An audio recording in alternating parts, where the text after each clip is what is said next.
29살 굉장히 뜨거웠던 여름에 제가 하나님께 올려드렸던 기도가 하나 있습니다.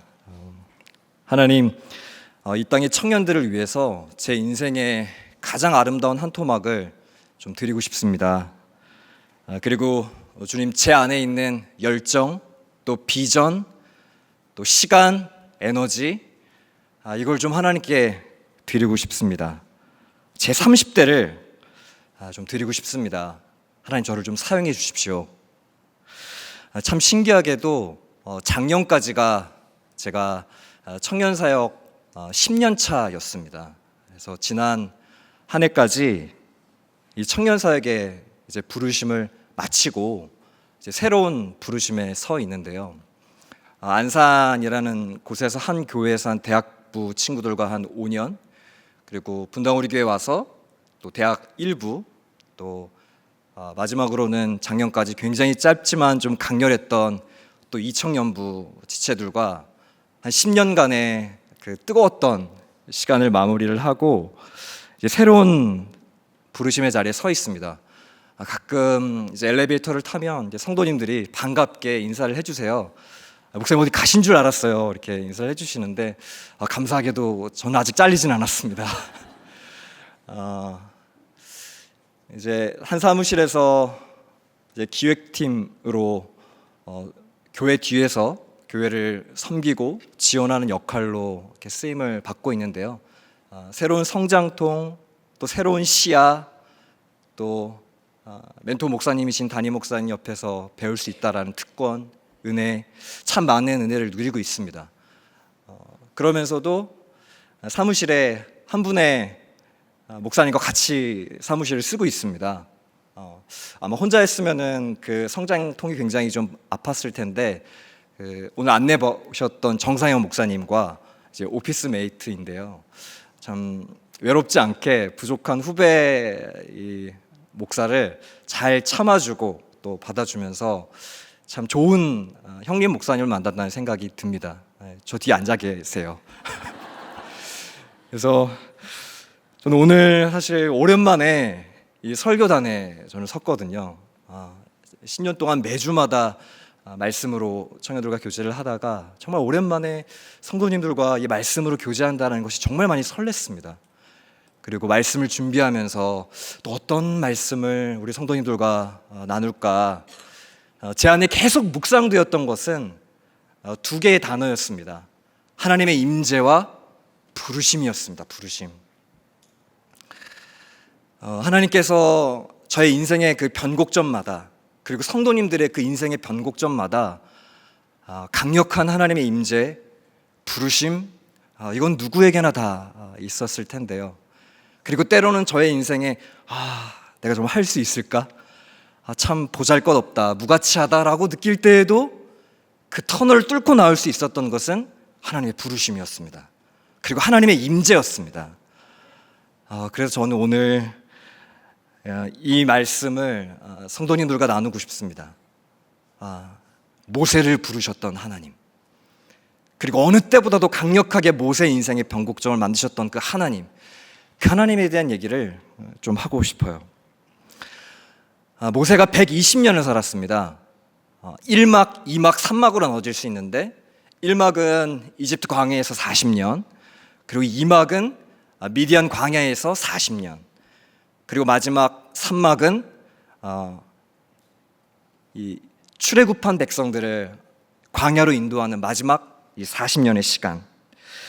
보통 한국 남자의 그 평균 연령이 82세 정도라고 하네요. 한 3분의 2 지점 정도로 계산을 해봤을 때 오늘 이 본문의 3장의 모세는 한 54세 정도 되는 것 같습니다. 굉장히 많은 시간이 지났고 많은 경험이 축적됐고, 사실 이때 하나님이 부르셔서 한 사람의 인생을 바꿔내실 수 있을까? 그리고 모세도 저는 힘이 다 빠졌던 상태였을 거라고 생각이 듭니다. 내가 정말 할 수 있을까? 제가 한 책에서 굉장히 인상 깊은 한 구절이 하나 있었습니다. 사람이 가장 먼저 늙는 것은 피부가 아니라 마음이 먼저 늙는다. 제가 청년사를 하기 전에 주일학교 사역을 한 2번 정도 했었습니다. 한 번은 중고등부와 소년부를 했었는데 소년부가 이제 5학년, 6학년인데요. 예배실에 들어가면 5학년이 누군지 6학년이 누군지 대번에 알 수 있습니다. 6학년은 율동을 안 합니다.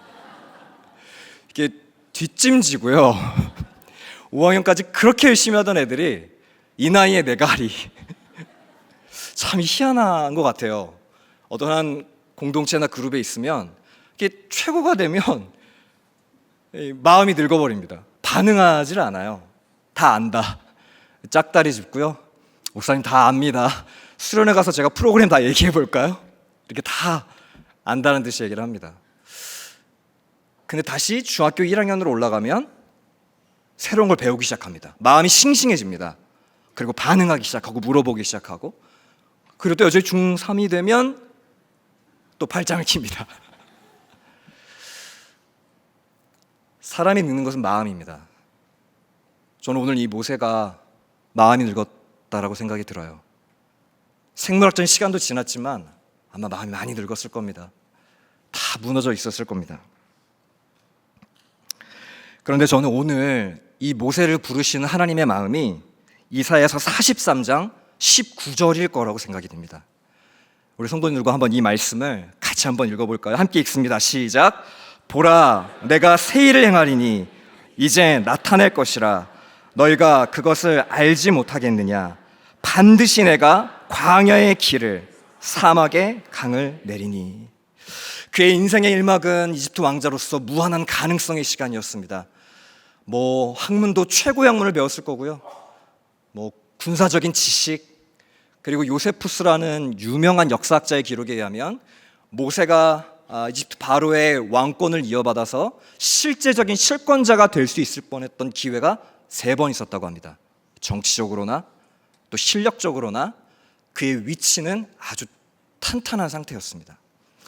하지만 잘 아시는 것처럼 이스라엘의 구원자가 되려고 했었던 모세는 그의 성숙하지 못했던 태도로 자기 동족을 괴롭히는 그 광경을 살펴보고 참지 못해 한 사람을 때려 죽입니다. 일순간에 살인자가 되어 바로의 추격을 받게 돼요.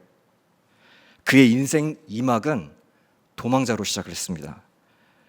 그리고 40년의 시간이 흘러 이 출애굽기 2장과 3장 사이에는 우리는 한 장의 간격이지만 모세의 입장에서는 40년의 시간의 간격이 흐르게 됩니다. 그게 바로 1절인데요. 우리 1절 다시 한번 같이 한번 읽어볼까요? 시작. 모세가 그의 장인 미디안 제사장 이드로의 양떼를 치더니 그떼를 광야 서쪽으로 인도하여 하나님의 산 호렙에 이르매. 애굽에서 가장 가까운 광야가 수루, 그 다음이 시내, 바란, 신광야, 그리고 그 다음 광야가 아라비아 사막의 마지막 끝이 미디안 광야입니다. 지금 모세는 끝까지 도망가 있습니다. 땅 끝까지 숨어 들어가 있습니다. 지금 이 끝까지 숨어 들어갔던 모세의 40년이라는 이 시간은 감히 어느 누구도 가늠을 해볼 만할 수 없는 꿈이 사라지고 힘이 빠지는 시간이었습니다. 그리고 심지어 그는 첫째 아들의 이름을 게르솜이라고 합니다. 게르솜이라고 하는 뜻은 나그네라고 하는 뜻인데요. 이 아들 이름을 나그네아라고 붙이는 부모가 어디 있습니까? 아마 자기 연민에 빠져 있었던 것 같아요. 자기 신세를 한탄하면서 그래, 내가 갈 곳이 없어. 나는 정처 없이 떠도는 나그네아라는 그런 생각을 갖고 있었는지도 모르겠어요. 그리고 참 대조적으로 저는 이 도망치는 모세를 보면서 도망쳤던 창세기 한 인물이 또 떠올랐는데요. 야곱이 사실 떠올랐습니다. 근데 참 대조적으로 야곱은 도망치고 나서 나중에 고향으로 돌아갈 때 막대한 부를 이루고 고향으로 돌아갑니다. 하지만 모세는 좀 달라요. 오늘 이 1절에 나오는 정보에 의하면 자신의 양떼라고 기록되어 있지 않습니다. 장인의 양떼라고 기록이 되어 있어요. 지금 이 모세는 40년의 시간 동안 꿈도 힘도 수중에 있는 것도 아무것도 없는 철저한 빈손이었습니다. 이 멈춤의 시간은 누구에게나 무기력함으로 다가오고 꿈을 포기해야만 하는 절망의 시간입니다. 저는 시편 23편을 정말 좋아합니다. 제가 한번 읽어드릴게요. 여호와는 나의 목자시니 내게 부족함이 없으리로다. 그가 나를 푸른 초장에 누이시며 쉴 만한 물가로 인도하시는도다. 내 영혼을 소생시키시고 자기 이름을 위하여 의의 길로 인도하시는도다. 여기까지는 다 좋아합니다. 여기까지 싫어하는 사람이 누가 있겠습니까? 근데 제가 이 시편 23편의 정수를 맛보게 된 것은 4절이 시작될 때였어요. 내가 사망의 음침한 골짜기로 다닐지라도 해를 두려워하지 않을 것은 주께서 나와 함께 하심이라. 주의 지팡이와 막대기가 나를 안위하시나이다. 사망의 음침한 골짜기를 기록하고 있습니다. 사실 이 사망의 음침한 골짜기는 목자가 인도해 간 거 아니겠습니까? 저는 이 본문을 묵상하는데 그런 생각이 드는 겁니다. 분명히 거긴 목자가 있었을 거예요. 푸른 초장으로 가기 위해서는 반드시 그 골짜기를 지나야만 했을 겁니다. 그러나 양떼의 입장에서는 너무 불안했겠죠. 큰 그림이 없으니까요. 저는 모세도 마찬가지였을 거라고 생각이 듭니다.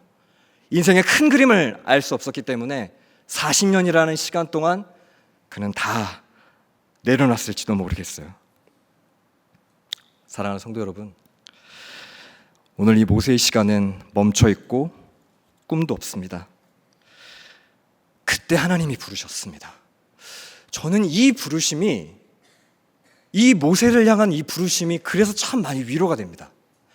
만약에 다니엘이나 요셉, 제가 성경에서 과연 따라갈 만할 수 있을까라고 생각이 되는 그런 부르심이었다면 저는 오늘 이 본문을 굉장히 부담스러워했을지도 모르겠어요.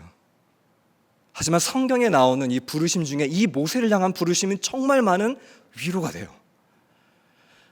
저는 동시에 베드로가 또 생각이 나더라고요. 요한복음 21장에서도 베드로를 부르셨던 예수님. 베드로 예수님께 못 갔습니다. 그는 그냥 멈춰 있었어요. 하지만 예수님이 먼저 찾아와 주셨고 그의 이름을 불러주십니다. 전 이런 부르심이 있어서 참 감사하다.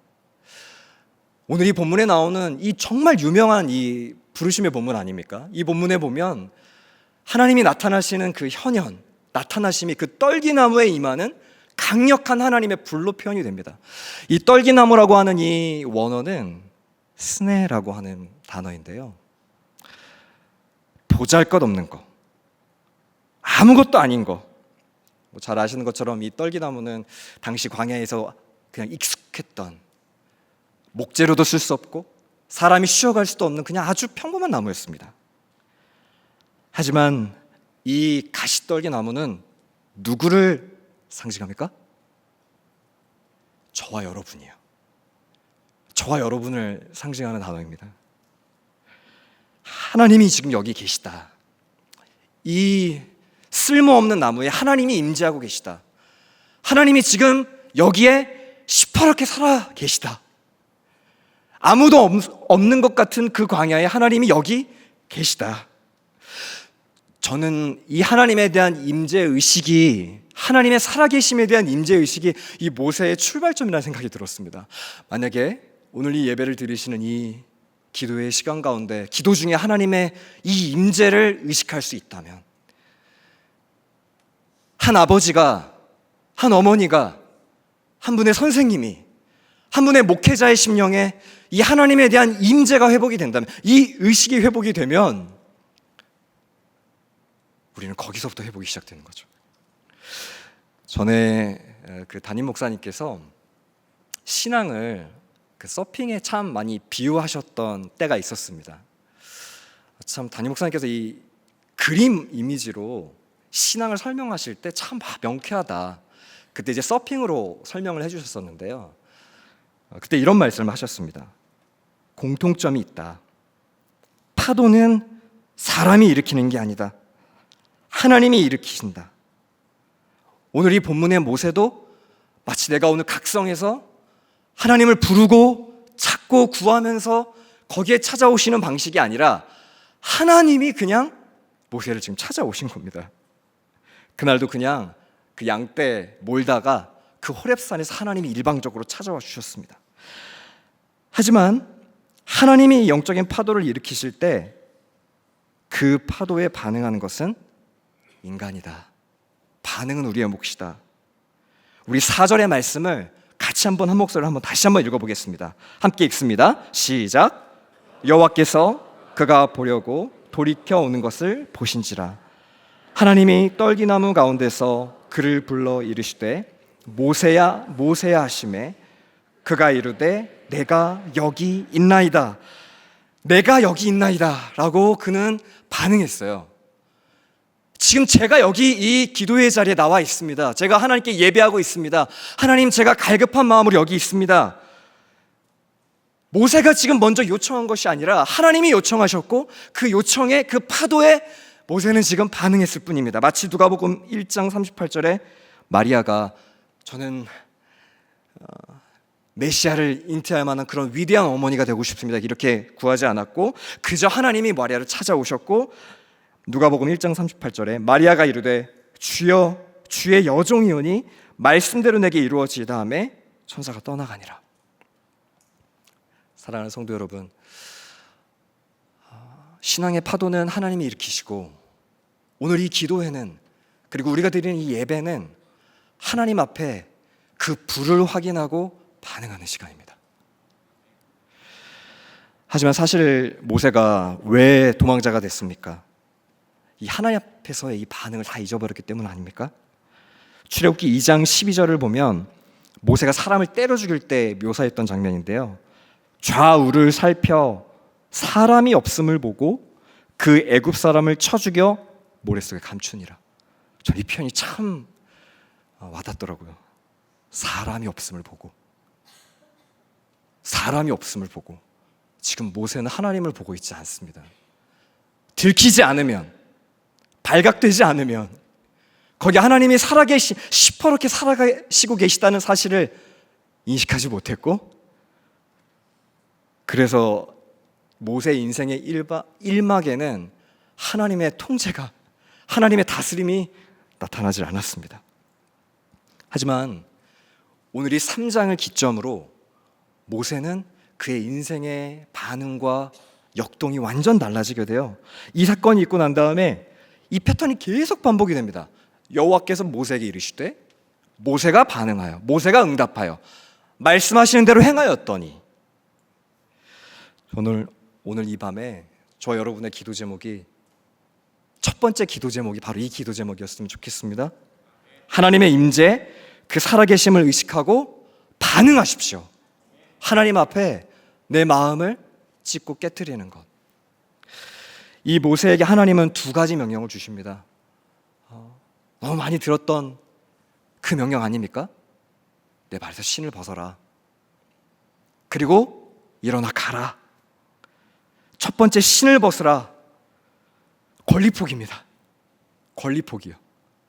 내 인생의 통제권과 주도권을 내려놓고 지금까지 살아왔던 삶의 패턴을 내려놓고 거룩, 카도시 끊어내는 거, 멈추는 거, 다시 한번 새로운 삶의 방식으로 바꾸는 거. 제가 이 섬김의 현장에서 성도님들을 만나다 보면 이런 질문을 참 많이 받습니다. 참, 목사님, 하나님이 저를 분명히 부르시고 오늘도 예배에서 부르시고 기도회 가운데 부르시지만 그 부르심이 참 금세 소멸되고 지나갈 때가 너무 많습니다. 왜 제 삶에는 변화가 일어나지 않을까요? 한참 그 신방을 이렇게 하다 보면 만나게 된 한 지점이 있습니다. 하나님 앞에, 하나님의 이 부르심 앞에 반응하지 못하는 뭔가 붙잡고 있는 삶의 방식이 있어요. 아주 조심스럽게 그 얘기를 저에게 해주십니다. 제가 충분히 듣고 난 다음에 제가 그 말씀을 꼭 드립니다. 성도님, 하나님의 부르심 앞에 반응하기 위해서는 불꽃을 보는 것만으로는 충분하지 않습니다. 하나님이 신발을 벗으라고 이야기하셨을 때 그 신발을 벗어야 됩니다. 나의 과거라고 하는 그 신발, 익숙함이라고 하는 신발, 내 안에 때로는 연약함이라고 하는 신발, 상처라고 하는 신발, 이 과거에 붙잡혀서 하나님의 부르심 앞에 반응하지 못할 때가 많은데요, 저는 모세도 아마 40년간 이 자신의 과거와 싸우는 시간이었을 거라고 생각이 듭니다. 예전에 내가 이집트 왕자였는데, 내가 그렇게 화려했는데,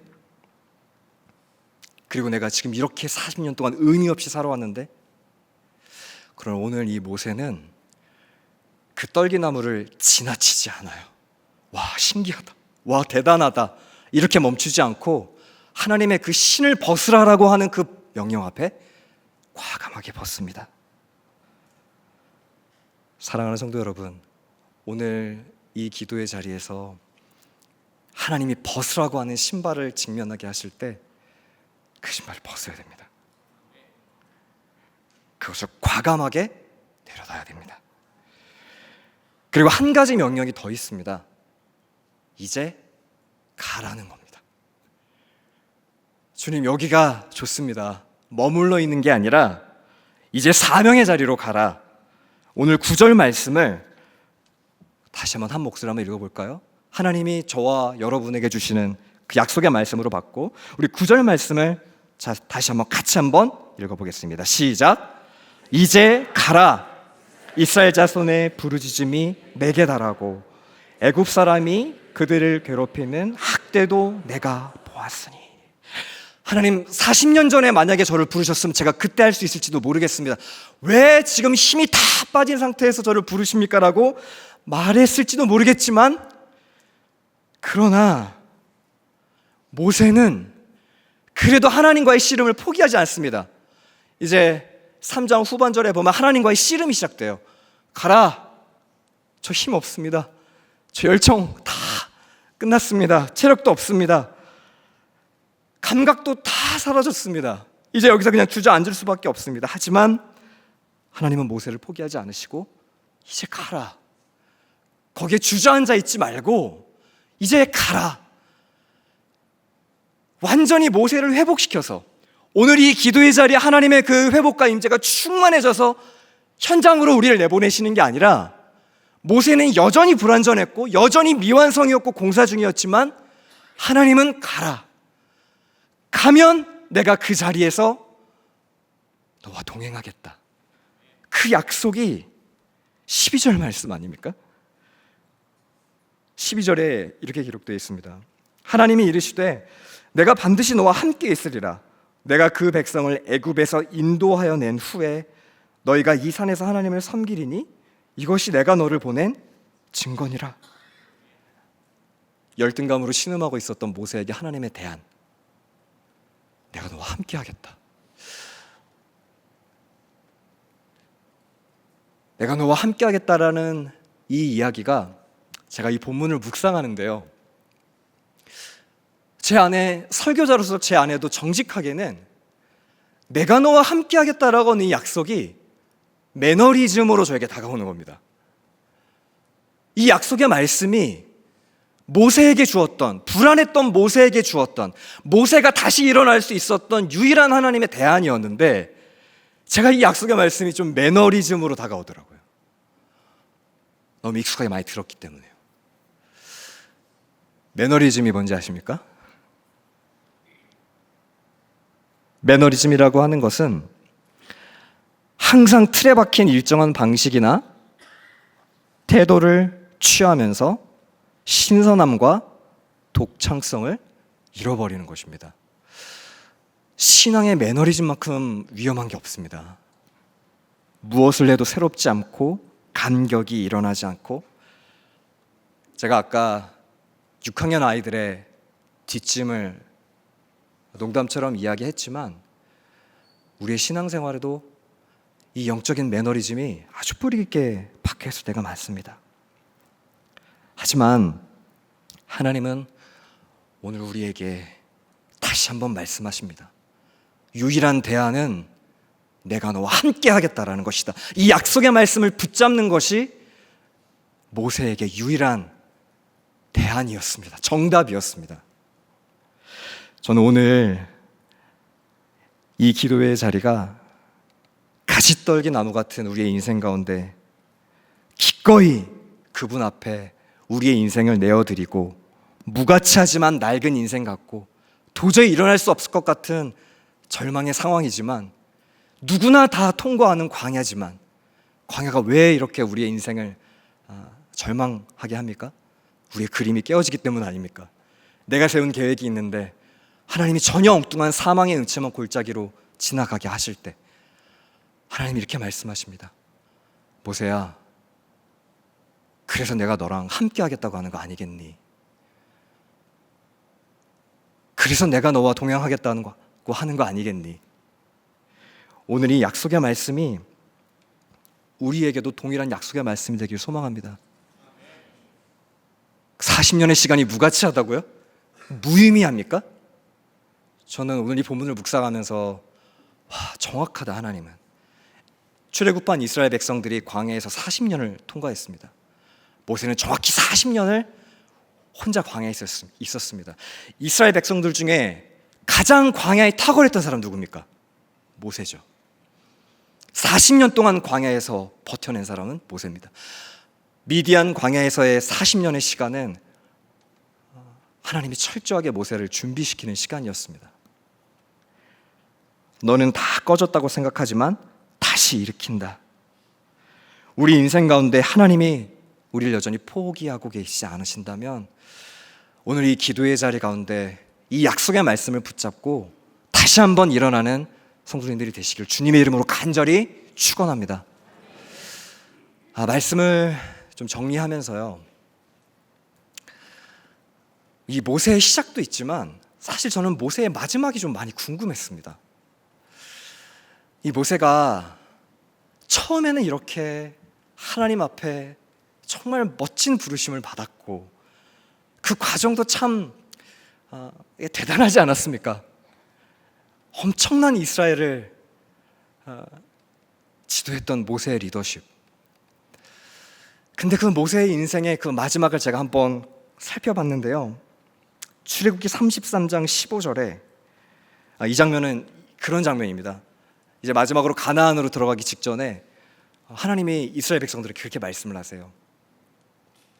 이스라엘 백성들이 괘씸한 거죠. 나는 같이 못 가겠다. 야, 너네만 들어가라. 참 이게 매력적이고 달콤하죠.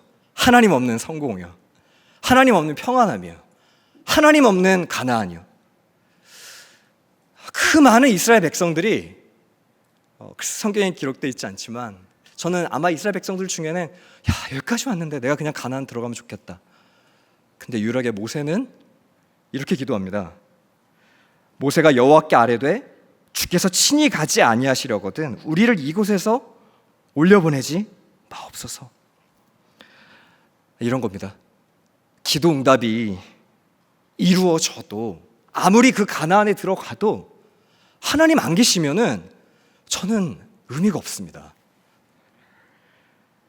느보산의 그 40년 여정의 마지막 끝을 아마 모세는 이제 딱 가나안을 앞에 두고 그 느보산에 올라서서 이제 바로 앞이 가나안이에요. 이제 이 땅 들어가면은 이제 대업이 달성이 되는 겁니다. 저 같았으면 들어가고 싶었을 것 같아요. 저 같았으면 하나님한테 저도 저기 좀 들어가고 싶습니다. 주님, 저도 같이 가면 안 될까요? 근데 하나님 이렇게 말씀하시거든요. 모세야, 너 이제 못 들어간다. 거기 너 못 들어가. 근데 모세의 그 대답이 원망하거나 불평했다라는 기록이 안 나와요. 왜 그렇습니까? 모세의 인생의 목적은 가나안에 들어가는 게 목적이 아니었습니다. 모세의 인생의 목적지는 하나님이었습니다. 구름 기둥에 가서 멈추는 곳이 모세의 목적지였고 불기둥이 멈추는 곳이 모세의 목적지였습니다. 비록 내가 저기 못 가도 모세의 40년의 그 광야에서 이스라엘을 이끌었던 시간은 그날 하루 거기 내 일상이, 내 현장이 그의 인생의 목적지였어요. 사랑하는 성도 여러분, 제가 감히 오늘 성도님들께 이런 기도의 요청을 드려봅니다. 하나님, 제가 그토록 오랫동안 기도해왔던 그 기도의 응답, 먼저는 참 이루어졌으면 좋겠습니다. 하지만 하나님이 더디 응답하셔도 저는 하나님을 응답으로 여기며 살아가겠습니다. 하나님의 방법으로 실패해도 제가 세상 방법으로는 성공하지 않겠습니다. 이런 기도 하나님이 기다리고 계시지 않을까요? 오늘 누가 이런 기도를 하나님 앞에 서시겠습니까? 저는 오늘 이 밤이 우리 하나님이 목적지가 되어 다시 일어서는 오늘 이 기도의 시간이 되기를 주님의 이름으로 간절히 축원합니다.